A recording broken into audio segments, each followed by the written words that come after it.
Hey y'all, I'm Attica Scott, former Kentucky State Representative. They're asking me about everything, local, state, federal, all the time. How do I do this? How do I do that? Why can't I get a speed hump? What's going on with the consent decree? Hey y'all, welcome to Ask Attica. Thank you so much for joining us on this beautiful Friday morning. Hey y'all, welcome to this episode of Ask Attica on this amazing rainy Friday after primary election day. Woohoo! Hope y'all voted, but only 1 in 4 of y'all did, so there's that. I've got 2 amazing special guests today. First of all, though, I want to, of course, thank Black Coffee for always allowing us to go live from its location, and of course our producer Stay Live Streams for always being with us to bring you Ask Attica. So my first guest today is Bianca Austin with Families United. We're going to be talking to her. Actually, I'm going to ask her about the election results, her thoughts, and then we're going to talk about Breeway. And then my next guest will be Barry Johnson, the president of the Kentucky State University National Alumni Association. So drop your comments, questions in the chat if you're watching on Facebook or YouTube, and we're going to get right into it. So Bianca, I want to start with asking you your reflections on Tuesday's primary election. You can go high level, right? I know she ready, y'all. She's ready. But yeah, you can go high level, you can go deep, however you want to go. I'm excited. I'm excited for us as a community, and I'm excited for Louisville. I just think if May 19th didn't show you that our votes matter, then I don't know what other example we need to have a black woman, Shamika Paris Wright, get elected to run up for mayor, and Charles Booker, and not to mention we have a new sheriff in town. Congratulations to everybody who ran, who won, who succeeded. But this is a win for all of us, and I think we all should be excited. We all should be ready for the next steps, willing to support in any kind of way we can, and get involved. Join one of these campaigns, y'all. We got to increase these number 1 out of 4 of us voting. We have to do this in November. We have to do it like our life depend on it, because once again we work so hard to get these opportunities, and yet sometimes we let this slip between the crack. But we have to do better. We have to keep pushing. Should be motivation. Everybody should be excited about yesterday's results. So these new results. So yes, I'm excited to see where we are in November, and I'm gonna keep the faith and go vote for sure. I appreciate that, Bianca, because less than half of people who were registered to vote in Kentucky voted. Less than half in the primary election. It's extremely sad. So there's a lot of work that needs to be done. But I also have to listen. You know how excited I am about Councilwoman Shamika Parrish, right, advancing to November. But I do have to talk a little bit more about Steve and Yancey, because listen, the establishment was supporting the other guy in the race, right? And then you have all these people who say things like, because I know they've said it to me, oh, I don't know if you can win, or I don't know if she can win. Well, when you vote for somebody, they win. And this is what happened. And we said to the establishment, no, we don't want your candidate, right? So that's extremely important for people to show up, vote, because when you vote, then the people that you support can win, and they will win. Absolutely. And I want to say, I did see, you were pushing. I saw your post. You were like, y'all need to go vote. Right? I was cringing some mornings, come on, early voting starts. But, I just want to just lead by example, because I can remember, even graduating high school, it was getting your driver's license, going to get your first, alcoholic beverage, and going to go vote. You know what I mean? So we have to keep instilling that in our children, and remember that, people died, fighting for us to have voting rights. And especially in today's administration, it was under this Trump administration, this Trump DOJ, this Trump everything. It's we still have to, on a local level, on a community level, still have other resources besides things that's going to get taken from us. Absolutely. You know what I mean? So I just think, while we still have the power to vote, let's use it. So talk a little bit more about what difference elections make in the advocacy that you're doing. So I think after the murder of Breonna and her death becoming political, I was one of those people who always say, oh, I don't get into politics. Politics isn't me. And then you soon find out that everything is about politics. Everything.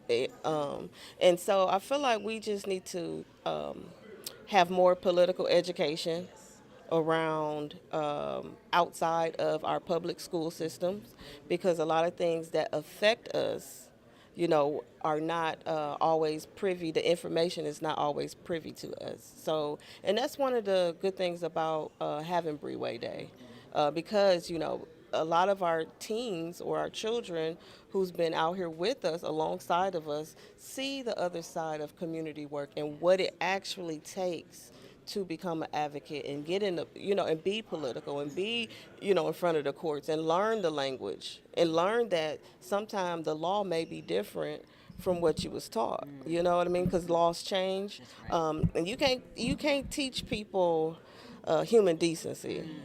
You know what I mean? Like, you can teach them the law, but you can't teach them human decency and how to talk to people. And I think that political education and just communication with our children, right? So a lot of times I don't think we communicate with our children because we assume things. And it's always like, oh, not my baby. But yeah, it may be your baby at the school. So I just believe taking this, because Shamika Perry's right, and I should say councilwoman, and Charles Booker, even from the hood to the holler, has been a very key representative in the movement in our community lately. So even my son, from seeing him grow up, he recognized these people. He knows these people. So just think of how, like, he sees somebody who's running in this space and giving him a different aspect, or, you know what I mean, a different side of what the narrative is. Because the narrative is, we're looters, we're rioters, we're this and that, you know what I mean? And they try to erase our history. But we have to have a solid foundation for us, and we just need to claim our space back. Yes. Like, I think we have the power and political abuse too, as well. Especially our family, we've received a lot of political abuse, not just in public, but behind closed doors. It's a lot that pours into being advocates and being these city officials. So I take my hats off to, people like you and people who, put themselves up to be vulnerable and be judged, to fight for their people. So. Thank you for that. We're going to take a break in just a minute, but I do want to acknowledge that you are also clear about political accountability. Absolutely. Because I've seen your posts where you have, I don't care if it's the governor, the mayor, the member of Congress, I don't care who it is. You've been very clear, yes. But that's accountability, right? And you're not afraid to do that. And we need more of that, because people will keep doing what they do to us if we're silent about it, right? If we turn elected officials into celebrities, right, and think they're untouchable. So I appreciate you for what you've been doing, holding people accountable. We're all human beings at the end of the day, and if you're going to make these promises behind closed doors, and then when it comes to actually it's time to take action, and then you renege, it's like, what are we doing here? What are we doing here? And the goal is to make Louisville a safer and equality space for everybody, right? That we shouldn't be judging people on, whether it's Democrat or Republican, because at the end of the day, we need to learn how to agree to disagree, and still be on the same mission, so. That's right. All right, well, I appreciate you. We're going to take a break, and when we come back, we're going to dig into Breeway Day. Okay, let's dig. All right. We'll see y'all back here in just a little bit. Through every note, every performance, the arts connect us. The arts connect us through joy and through awe, bridging cultures and generations. From intimate theaters to the grandest stages, the arts bring us together, reminding us that we're never truly alone. When we experience the arts, we experience each other. Kentucky Performing Arts. The arts connect us. All right, y'all, welcome back. Our special guest on Ask Attica in this segment is Bianca Austin of Families United. And so I want to get into it, Bianca, about Pre-Way Day coming up next Thursday, right? Yes, Okay, next so Thursday, May 28th. yes, so tell us about the vision behind Pre-Way Day, what you're hoping will happen, and give people details so they know where and when to show up. All right. So Breeway Day is May 28th. It's significant because it's the day that a community came together um, for the injustice that happened to Brianna. And the reason being, Brianna was killed March 13th. But it wasn't until they heard the 911 call, right? And they heard that cry for help in Kenny's voice. And that day, you saw a whole community just say, enough is enough, right? And May 28th is just that. Enough is enough. So this year is be our 6th year. We held space where we protest for 2 years down at Injustice Square. So we're taking our protest to progress to policy. So, and this is the result of that. So this year we want to highlight other families who had an injustice in Louisville, Kentucky. There is so much that's happening, just not police brutality, but healthcare abuse and school abuse, public school abuse. So this is an opportunity to come out and uplift the families. I could just remember, just being in that space of community and just being uplifted, and even through COVID, mind you. People got to remember we were outside protesting through a deadly, virus. So. And we made it through. And we always gathered and collected resources and, just building community, right? So, and we want to just continue that. So this year, we always like to bless the memorial. So thank to Bishop Lyons, he came where we stored the memorial at the Mammoth, and we're collecting items this year to set up the memorial. So it's just more important that we value, and it's a reminder of like where we come from. So that'll be set up. We got some new additional artwork this year. It's so beautiful. I can't wait for y'all to see it. And then we're incorporating a live painting for the children.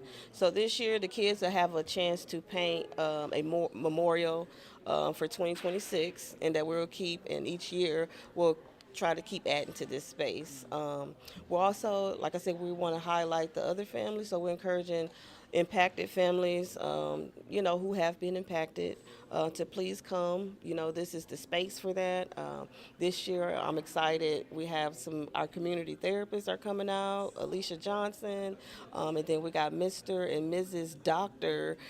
Grays will be there.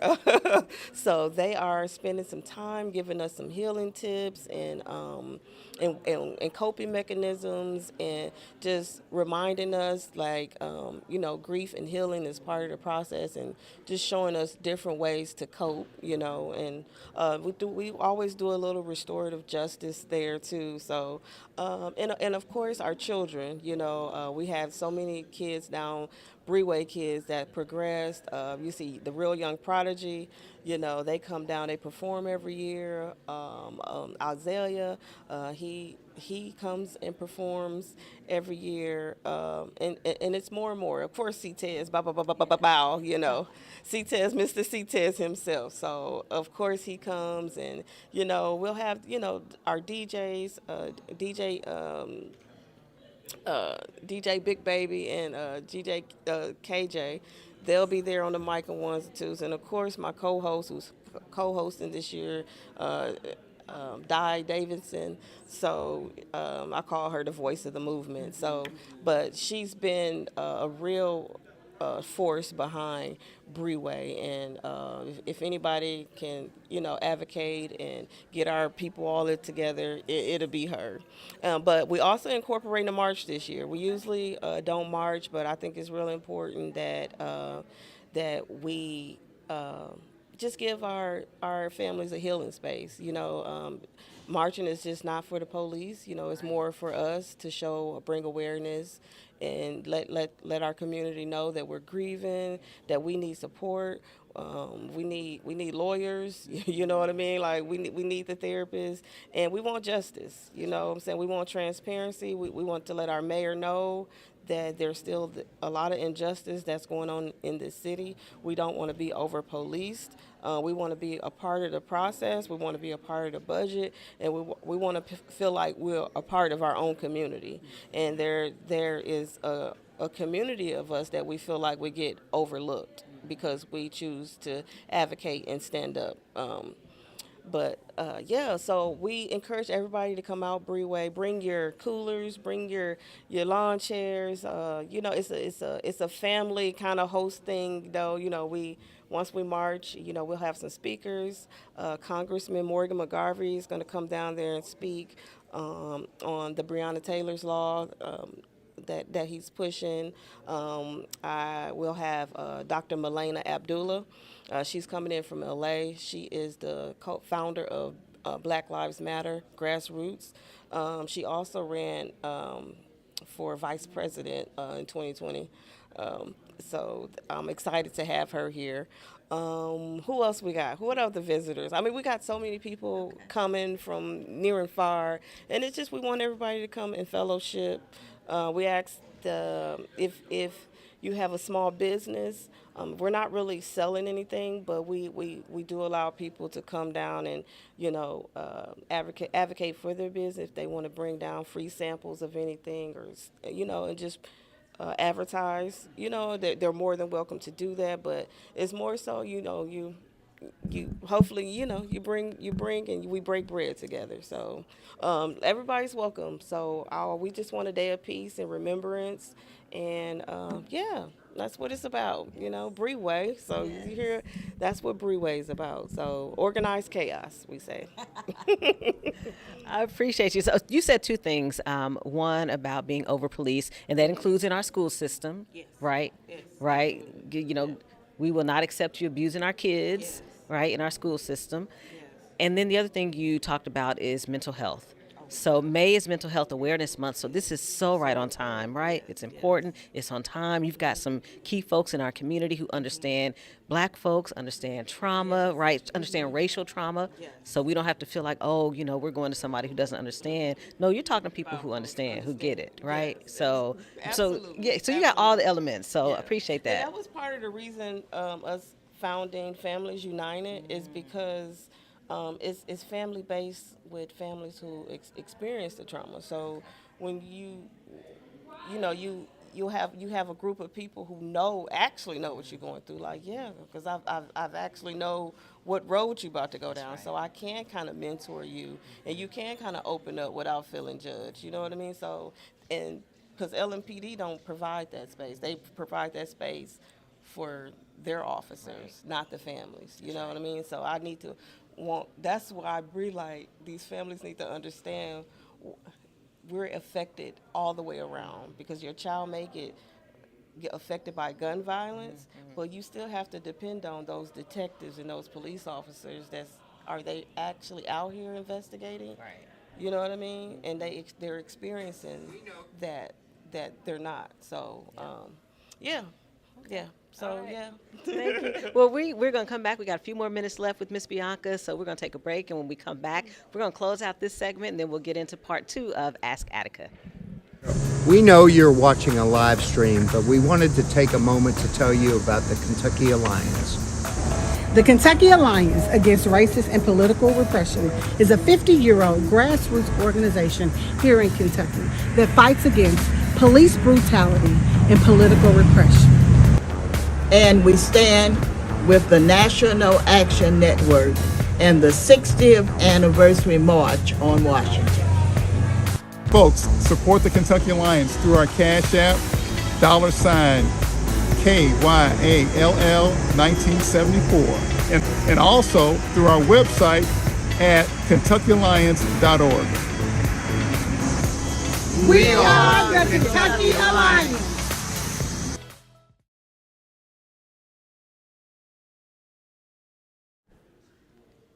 All right, y'all. Welcome back to Ask Attica with our special guest, Bianca Austin, Families United. So we just talked about May being Mental Health Awareness Month. We've talked about Breeway Day. We talked about the primary election results here in Kentucky on Tuesday. So Bianca, close us out. What are the last few thoughts you want to leave folks with?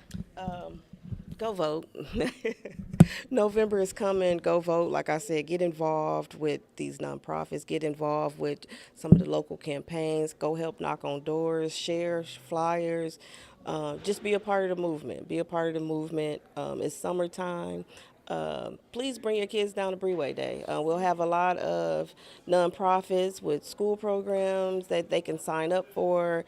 If you need assistance getting your child somewhere this summer, just reach out because we do have resources for you all. And just be a part of your community. We should all really, at this phase, be giving back. You know, it's not always about receiving.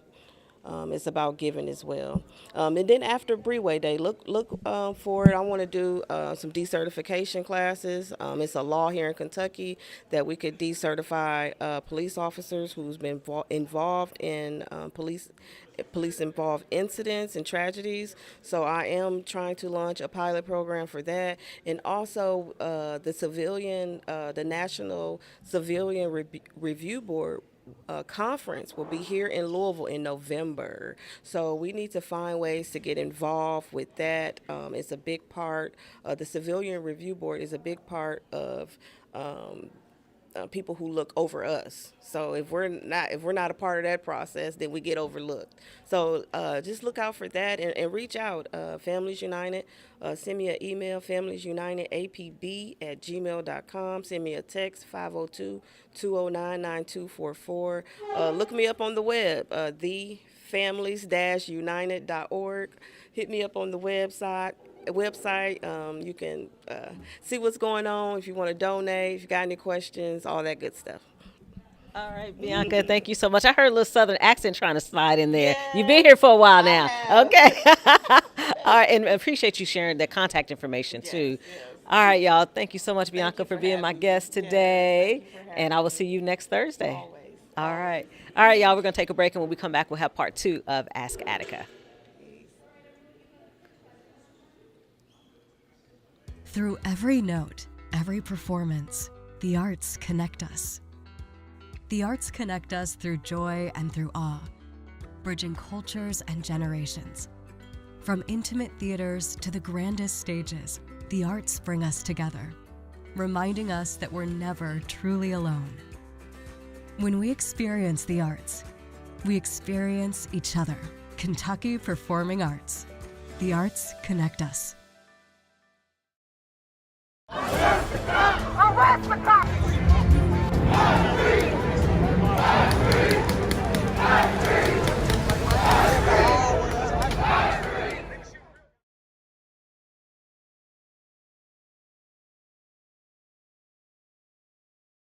I'm gonna do what my granddaddy taught me to do. Stand up for family and fight back. Because we've been in this perspective for too long.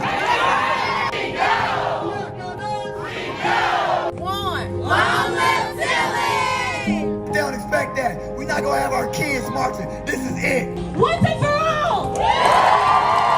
Justice for Patrick! Justice for Patrick! Justice for Patrick! As a black man, I stand up for black women. I don't want to say another motherfucking name! Kanye Jordan! 400 years later, not a damn thing changed! I stand up for black women because it's what I'm supposed to do. It's all one fight. The same people that suppress the vote, they'll suppress your living rate.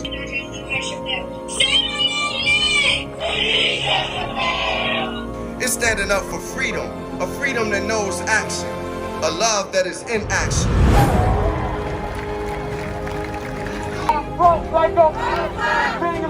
Enough is enough!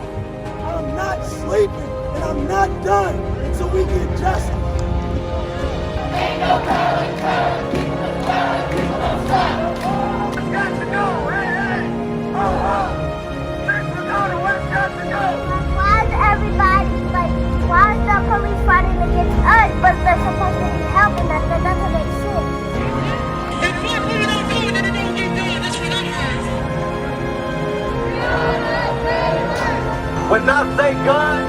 say no. Don't forget what we did today. Today is history. Don't just go home and say, hey, let me post it. Live it.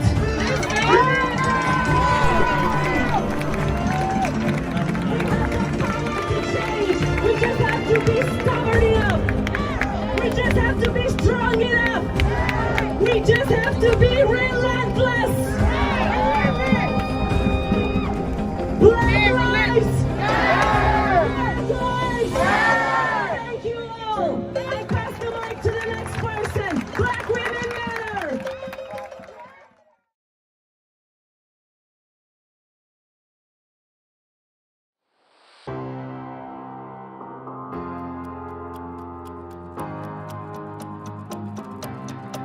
Hey y'all, I'm Attica Scott, former Kentucky State Representative. They're asking me about everything, local, state, federal, all the time. How do I do this? How do I do that? Why can't I get a speed hump? What's going on with the consent decree? Hey y'all, welcome to Ask Attica. Thank you so much for joining us on this beautiful Friday morning. All right, y'all, welcome back to Ask Attica. On this second half, my special guest is Barry Johnson, who is the president of the Kentucky State University National Alumni Association. Welcome, Barry, to Ask Attica. Glad to be here. Yeah. Glad to be here. Good to see you. You too. You too. It has been a while. High school classmates, y'all. Yes. 90 DuPont Manual High School, yes. So, of course, I had questions from folks on social media about what's happening with K-State. Have some, details here about legislation, Senate Bill 185, yes, make sure I have it correct. And then, of course, the budget shortfall that K-State has experienced from the Commonwealth of Kentucky. So, we're going to talk about quite a bit. So I want to start out with Senate Bill 185, and we know, of course, that there's been a federal lawsuit filed. So, I know we can't talk about lawsuits, but let's talk about Senate Bill 185, what it contains. There are some concerns that people have. I know concerns that I've had, but let's hear from you about Senate Bill 185. Absolutely. Well, first of all, appreciate the opportunity to be on your show, and I'll throw out the first disclaimer that as I represent the National Alumni Association, right, and I represent our alumni. Now we don't speak for and can't speak for the university, so there may be some questions that I just can't, provide answers for. But I'll give you the best answers I can. That's within my scope. So as it relates to Senate Bill 185. Let's kind of go back a little bit to the middle to end part of March, and that's kind of where our alumni got involved. So we were alerted that there was going to be some legislation that was coming down that could dramatically change the mission of the university. And so historically, as we both know, Kentucky State University since 1886 has been an HBCU, land-grant institution established by a Morrill Act in 1890. Both know that, right? And so while you look at a mission, any administration can change a mission, right? It's just you present to the Board of Regents, hey, here's what we want to do.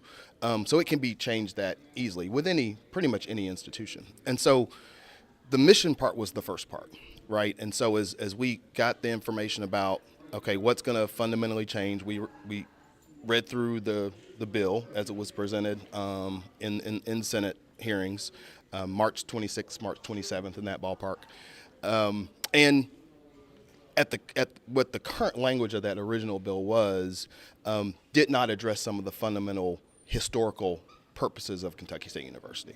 The initial bill just addressed it being shifted towards more of a polytechnic institute, which in its grand scheme of things, Ms. Scott, like there are other very thriving universities, North Carolina A&T, Florida A&M, HBCUs that flourish in that model. However, from an alumni perspective, we wanted to make sure whatever we could do, whether minimal or not, whether it had an impact or not, to really preserve that liberal arts piece of the school. And not only the liberal arts piece, but also making sure it stayed a 4-year residential institution. And so if you look through the state statutes, there's really only one state, that's Maryland, and it has a state school system where it has specific HBCU language protecting its 4 HBCUs by state statute. Outside of that, there was none. Now, in terms of an HBCU, the federal mandate of what a school can be identified as an HBCU was identified in Higher Education Act 1965. So by federal implication, all HBCUs established before 1965 are classified as such. However, that's all implied language, and we wanted to make sure from an alumni perspective that we had the strongest state statute protecting our HBCU, public institution. And that's what one of the purposes and fundamental accomplishments we tried to do with how we addressed the submitting amendments for Senate Bill 185. So SB 185 in its original form had significant amount of limitations on not only the mission, there was also language in there that addressed fraternities and sororities having to recharter, bunch of other things related to CPE and administration, all things. So our Alumni Association with partnership, yes. CPE is the Council on Post-Secondary Education. Yes. So let's say the end of March 28th, we had a town hall meeting, all alumni town hall meeting, really got a lot of the issues that were concerns of all alumni on the table. We had 700 people on this call. Taking that information, working really diligently with Representative Josh Watkins, Senator Gerald Neal, Pam Stevenson, Reps George Brown out of Lexington, but particularly Rep Watkins, meeting with him, saying, okay, well, if we have this Senate bill in its current form, what can we as alumni do to add some amendments to it to make it a little more palatable, right? The term I've heard thrown around is putting lipstick on a pig, right? Oh, yeah. Right. So we knew going into it, Ms. Scott, that it wasn't great, right? So the alternative to not having Senate Bill 185 was potential closure of the institution by the state. So faced with that, hey, how can we make this a little more palatable? That Sunday night, so it would have been, again, don't hold me to the exact date, but 28th, 29th of March, our Alumni Executive Committee, which is comprised of our chapter presidents and chapter leaders, 26, 27 of us, we're on a call looking through the Senate bill. What do we want to tackle, right? We had other alumni groups. We had some affiliated alumni groups from the NAACP locally, other interested parties who are alumni. Shout out to Black Coffee with alumni, KSU alumni affiliated. And so what our goal was, again, can we submit some amendments to address the mission, to address some areas around students and student balances, their timelines on when they can pay it, when, if they're considered to be still students, even though imbalances, and the fraternity and sorority situation.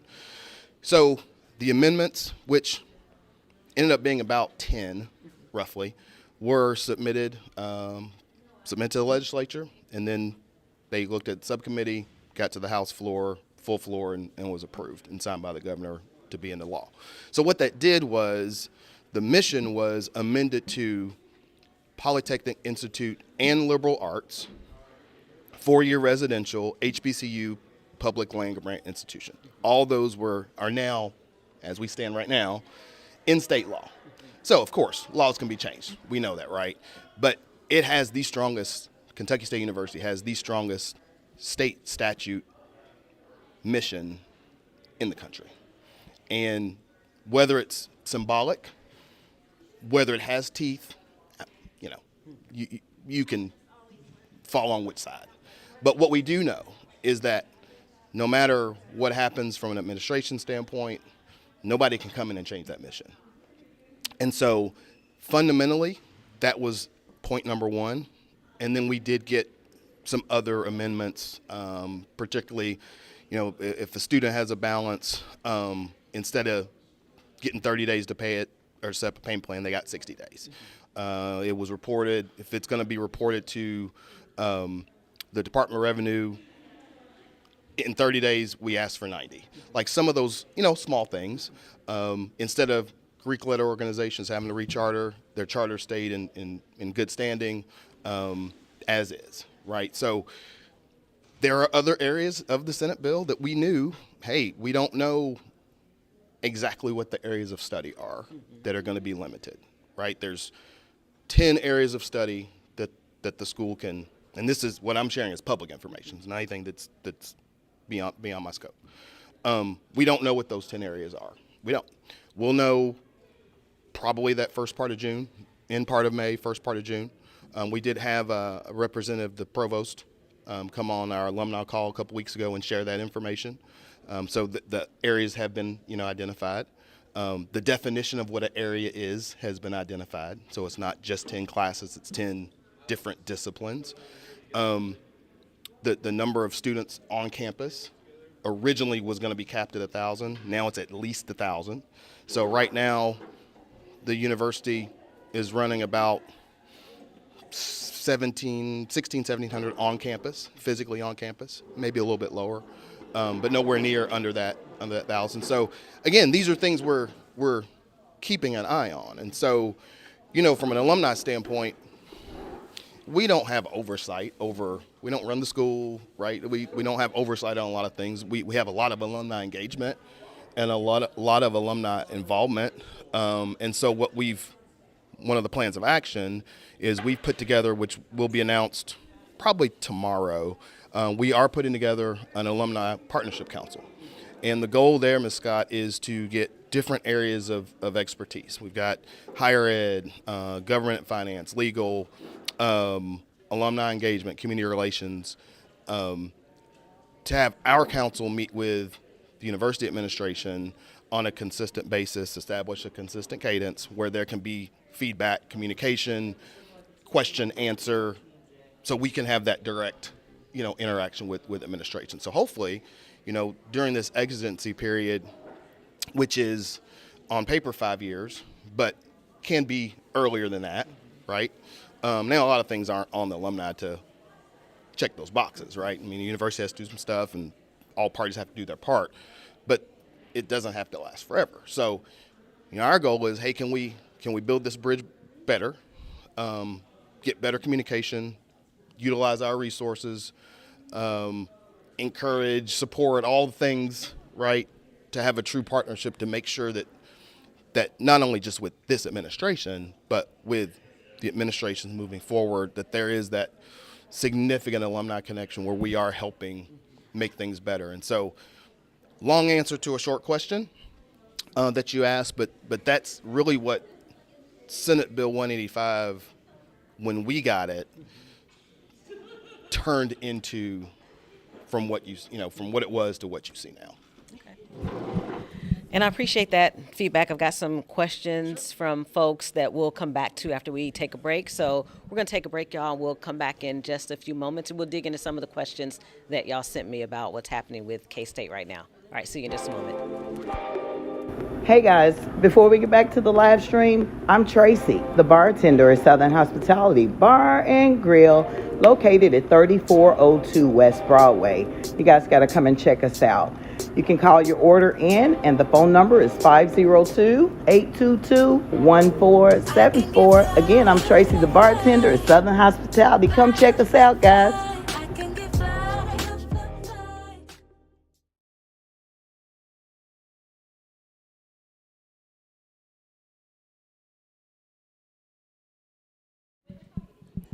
All right, y'all, welcome back to Ask Attica with my special guest, Barry Johnson, who is the president of the Kentucky State University National Alumni Association. So I want to get into some questions that people have asked me over the past few weeks. One is, Kentucky is accused of decades-long underfunding. That's not new. We've heard about this for years, resulting in a $172 million shortfall compared to the University of Kentucky. So talk about how that shortfall impacts Kentucky State University's ability to live its mission. Well, you're right. There's no secret. I think that information came out in mid-2022. There were some other universities on there, and that was kind of the number they designated there. Now, again, to be fair, transparent, I can't speak on behalf of the university and the particular inner workings of that. But to the larger question of underfunding, I mean, again, that's no secret. The key thing to kind of realize about that money, and many people do, but for those who don't, that money is restricted money, right? And what that means is that money was issued from the federal government to the state, and ultimately if the university got that money tomorrow, it would go directly to land grant, the land grant facility or land grant department. It would not go into the KSU operating fund. Now, anybody can use $172 million, right? It can go towards building some really good things. But the procedural part of it, yes, there's kind of like two separate points. Yes, Kentucky State has been underfunded by that amount and could be more. I mean, who knows?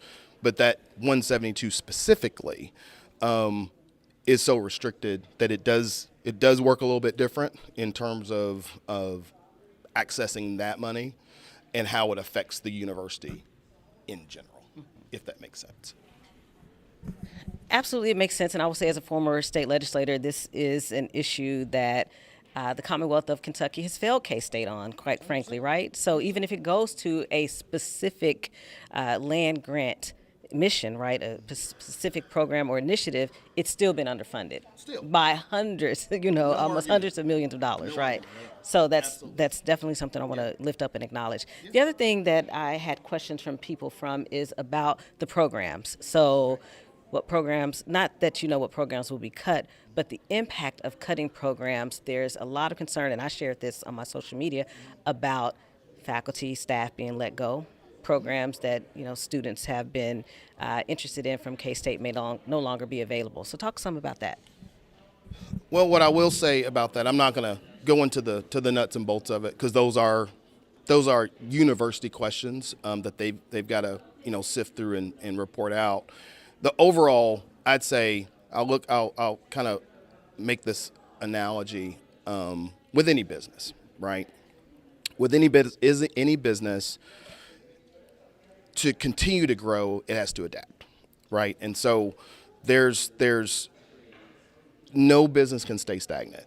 And so from that standpoint, whether it's a school, I know there are other universities that deal with, hey, which classes are viable, which students are coming in as majors for these courses, these disciplines, what's our percentage of graduation from these particular courses. To give you an example, like I was an English major. Okay, not English education, English major. And, at the time, we're talking 30 years ago, a little bit of time ago. There were 6 or 7 English majors and we had 7 or 8 professors. At one point in time, we were meeting in one of the study rooms in the library. Just wasn't a need to have a classroom. Is there a need? If you kind of, again, from a hypothetical standpoint, if you take that example, would there be a viable need for that course? I would say from a business standpoint, probably not. But those are the tough decisions that I think all universities are dealing with. But it's definitely everything that you shared on the front end are concerns. And those are things that hopefully that our newly formed council and just the interaction and communication with the university will be able to have those answers soon.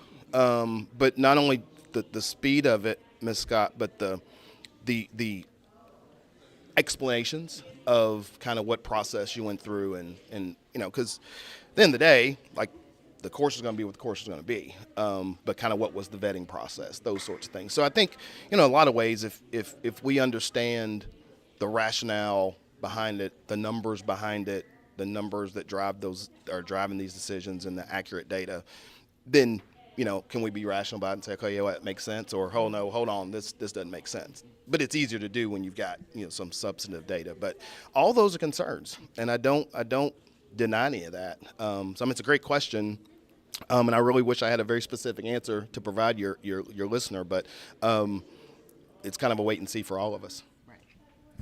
Thank you. And we're going to come back in just a moment to close out this conversation. So got a couple more questions that I'm going to ask you from folks who've been following me on the socials the past few weeks. So we'll see y'all back in just a moment with Ask Attica. Why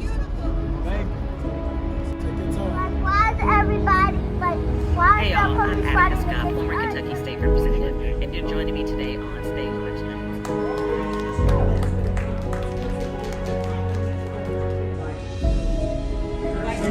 We will continue to provide updates as we have more information.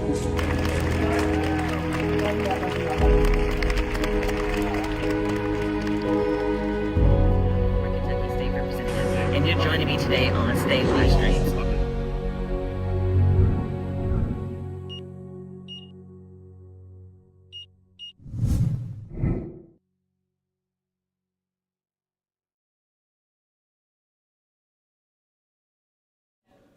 All right, y'all, welcome back to Ask Attica. My special guest is Barry Johnson, who is the president of the Kentucky State University National Alumni Association. As always, if you have any comments or questions, drop them in the chat, and we'll try to get to them before we close out in these last few minutes. So I had a question from a student who wanted to know how can they get involved with what's happening at K-State right now? A student, current student? A student, someone who would be a student in the fall. Oh, someone who'd be a student in the fall. That's a really good question. I think that the first step is to connect with the admissions, department. Obviously, they've been admitted, but in terms of finding out all of the available resources, internally, externally, is going to kind of channel through the student affairs, line. One thing that while this isn't necessarily immediate, but the Alumni Association, we are getting our mentoring program together. We're working through career planning and placement in the mentor department. We've got a pilot program running right now. We'll hopefully launch it in July 1, where we are pairing up some students with individual mentees. They will all have been vetted by HR, background checks, all the things that got to make sure we check the box on. But the purpose of that really is it's been in place and then kind of stopped and been in place, and so we want to have some consistency of connection. So a student comes in, many of them don't know what they want to do, right? So can we get them connected with a mentor? Those first couple years can be rough, sometimes. So whether it's from a standpoint of one-on-one type of situation or more of a smaller group, student wants to go into law. We've got a group of alumni who are attorneys, connecting them. So that is, in terms of getting involved and getting connected, definitely the resources through Student Life, which is internal, and then external, which would be through us, through our mentoring program. That, again, July 1, prayerfully, will get kicked off the ground. Okay, so I'm glad that you answered that question, because it was one that I got from parents and multiple students wanting to know, like, I'm going to be a student or my child's going to be a student in the fall. How can they get involved? The other question I got was from, and I don't have to pull it up, I remember, someone who's actually an alum who must not be aware of the association, who wanted to know how alums who aren't part of the association can get involved. Yes, absolutely. Well, we have a phenomenal chapter here in Louisville. Shameless plug, my wife's the president, Hope Johnson. But I was prior president of the local chapter before moving to the national space. But the local chapter is the best first place.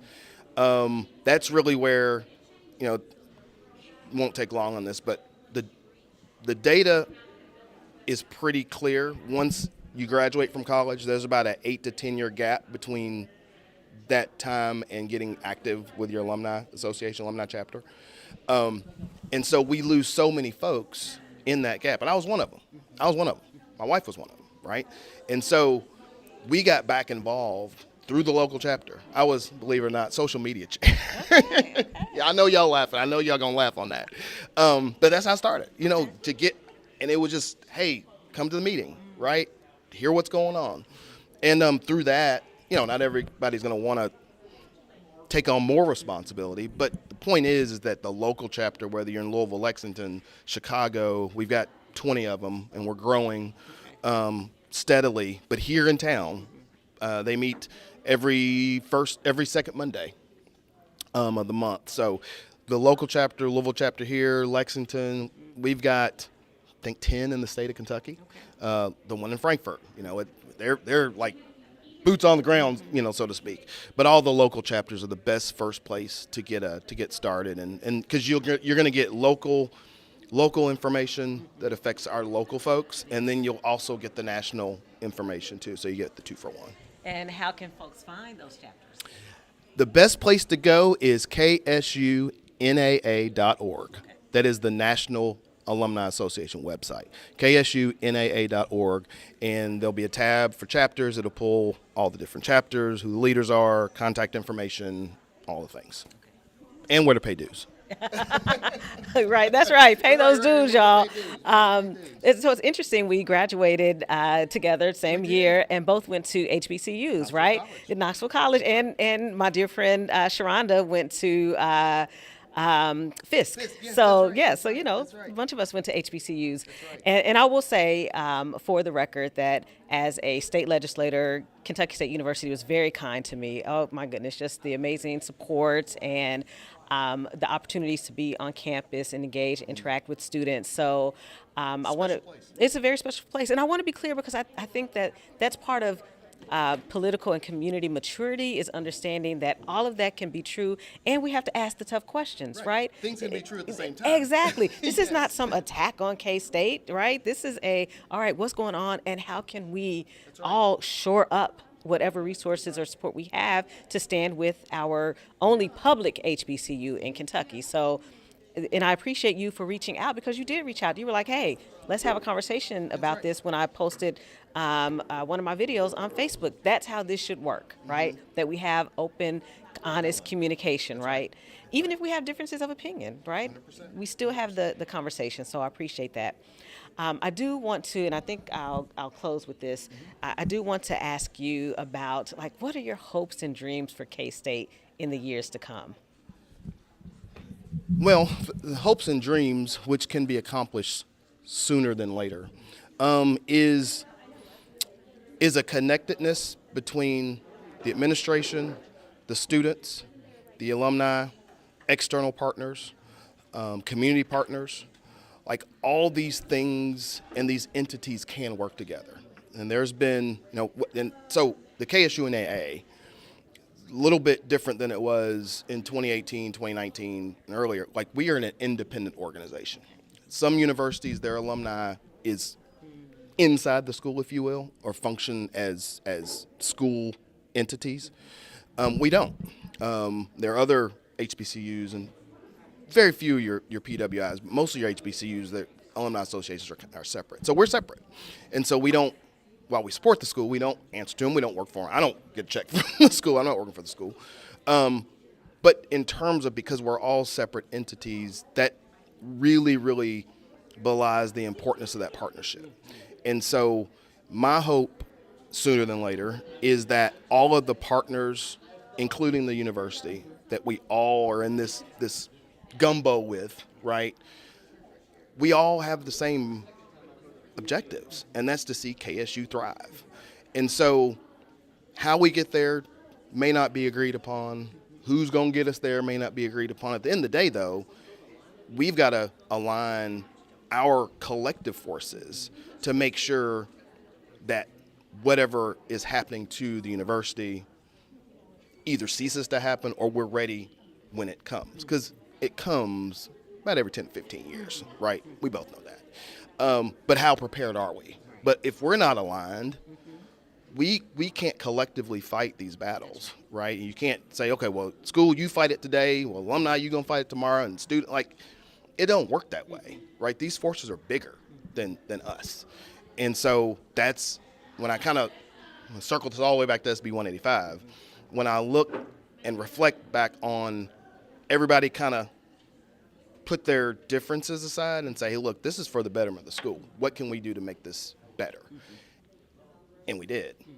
So that was a lesson for me, and hopefully a lesson for other folks kind of watching this, is that we're going to disagree on stuff.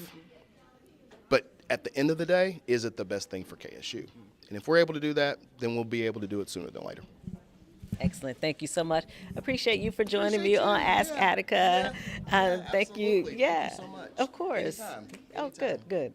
And reach out if there's ever any updates or anything that you want to share. Please do reach out. Absolutely will. thank you to everyone who has tuned in to Ask Attica for this edition with our two special guests. And of course, as always, to Stay Live Streams for being our amazing producer, and to Black Coffee in the Goodwill Opportunity Center for allowing us to use this space. I love the connections, all the HBCU connections that are happening in this conversation, y'all. Cassandra Miller, local alum. Okay. Boogie's Boutique. That's her. She's an official vendor for the university. Oh, look. Okay, now. Shout out. All right, y'all. We'll see you next time on Ask Attica. Have a safe Memorial Day weekend, y'all. All right. Bye.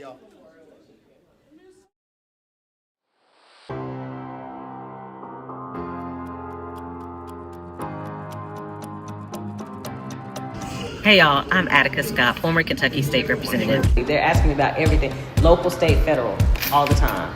How do I do this? How do I do that? Why can't I get a speed hump? What's going on with the consent decree? Hey y'all, welcome to Ask Attica. Thank you so much for joining us on this beautiful Friday morning.